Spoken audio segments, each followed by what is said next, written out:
మన తెలంగాణలో మొట్టమొదటి ఫ్యాక్టరీ అవుట్లెట్ మన ముకుంద జ్యువెలర్స్ లో లైట్ వెయిట్ ఆభరణాలు కలెక్షన్స్ ఎన్నెన్నో అన్ని జ్యువెలరీస్ పై VA కేవలం 2-12% మాత్రమే. విచ్చేయండి ముకుంద జ్యువెలర్స్.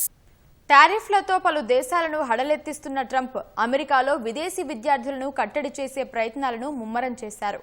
విదేశీ విద్యార్థులను 15% పరిమితం చేయాలంటూ యూనివర్సిటీలకు హుకుం జారీ చేశారు. అమెరికా ప్రభుత్వ నిధులు పొందాలంటే 10 షరతులు పాటించాలంటూ అగ్రశ్రేణి యూనివర్సిటీలకు మెమోలు పంపించారు. ఈ మేరకు ప్రభుత్వంతో ఒప్పందం చేసుకోవాలని ఆదేశించారు.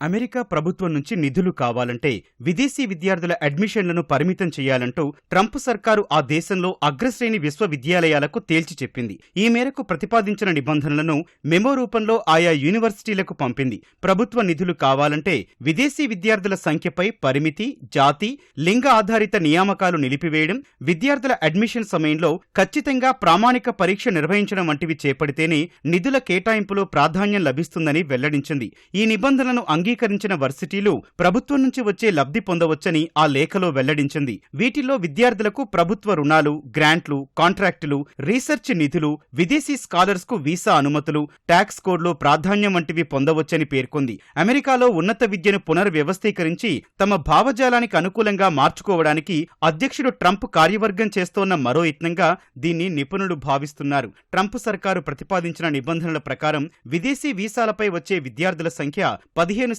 మించి ఉండకూడదు. ఒకే దేశం నుంచి వచ్చిన విద్యార్థుల సంఖ్య 5% మించకూడదు. విదేశాల నుంచి అందే నిధుల వివరాలను బహిర్గతం చేయాలి. అండర్ గ్రాడ్యుయేట్ దరఖాస్తుదారులు ఖచ్చితంగా శాట్ లేదా ACT వంటి ప్రామాణిక పరీక్షను పూర్తి చేయాల్సిందే.